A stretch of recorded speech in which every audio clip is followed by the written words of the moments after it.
Have you ever thought about what happens the very moment your heart stops beating? For Laura, a 46-year-old mother from Texas, the answer came during what was supposed to be a simple, routine surgery. The doctors told her family, "Don't worry. It's nothing major." Her husband kissed her forehead. Her daughter held her hand. Laura smiled nervously and whispered, "I'll see you when I wake up." But minutes after the anesthesia, something went terribly wrong. Her heart flatlined. The machines screamed, doctors rushed, nurses shouted, defibrillators pounded against her chest. In the waiting room, her family prayed desperately, whispering, "Lord, please don't take her." And while her body lay lifeless on the table, Laura felt something no human words could ever fully capture. She said it was like being ripped out of her body, as though the ground disappeared beneath her feet. At first, she expected to see light, peace, comfort. But instead, she began to fall. And what she saw next shook her to the core. Laura described the sensation as being pulled downward by invisible chains, every second heavier, deeper, darker. The tunnel around her closed in, alive with shadows whispering her name. "Laura, Laura." The air burned. The smell of sulfur filled her lungs. And then she heard them, screams, not a few, not dozens, but thousands upon thousands, like waves crashing in eternal agony. Isaiah 66:24 says, "The fire will not be quenched, and the worm will not die." Laura said those words became reality before her eyes. She saw people writhing in flames, their faces twisted in torment. Some called out for water, others begged for mercy, but every cry ended in despair. One man shouted, "It's too late."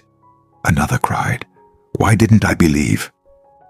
The ground beneath her glowed red, cracks opening with rivers of fire. Figures with hollow eyes reached out to her, chains pulling them back into the inferno. Laura said, "I could feel the heat. I could smell the burning flesh. This was no dream. I was in a place where hope does not exist." Then it grew even worse. Before her eyes, she saw her own life. Not the way she remembered it, but the way God saw it. Every selfish decision, every lie, every moment she had pushed him aside, telling herself there would always be time later. Hebrews 9:27 says, "It is appointed for man to die once, and after that comes judgment." And Laura understood. This was judgment. She saw herself ignoring her daughter's prayers at bedtime, too busy scrolling on her phone. She saw the bitterness she held toward people who hurt her. She saw her faith buried under excuses. And then she heard it.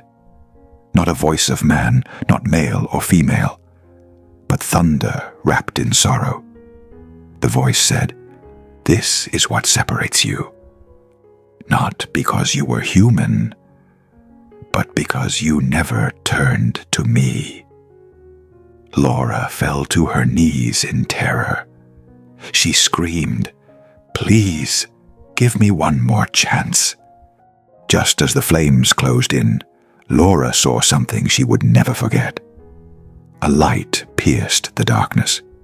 At first a spark, then a flame, then a brilliance so powerful that the shadows fled in fear. Figures stood within the light, angels, radiant and solemn, their eyes blazing like fire. And in the center stood one whose presence made the entire abyss tremble. Laura said, "I didn't dare say his name, but I knew who he was. His hands bore scars, his eyes were like oceans of fire, and his voice was both thunder and whisper at once. He said, 'Your time has not yet come. But you must go back. Tell them what you have seen. Tell them hell is real. Tell them I am coming soon. Revelation 1:18 declares, "I am the living one. I was dead, and now look, I am alive forever and ever. And I hold the keys of death and Hades." Laura trembled. She wept, and the light embraced her with a love she never thought possible. In a violent instant, Laura felt herself pulled back. The warmth faded. The flames disappeared. She gasped, her chest heaving, doctors shouting, her husband crying, "She's back! She's alive!" Her daughter gripped her hand, tears streaming down her face. Laura whispered, her voice cracked but steady, "I saw hell. Don't doubt it. Don't wait. Turn to him now."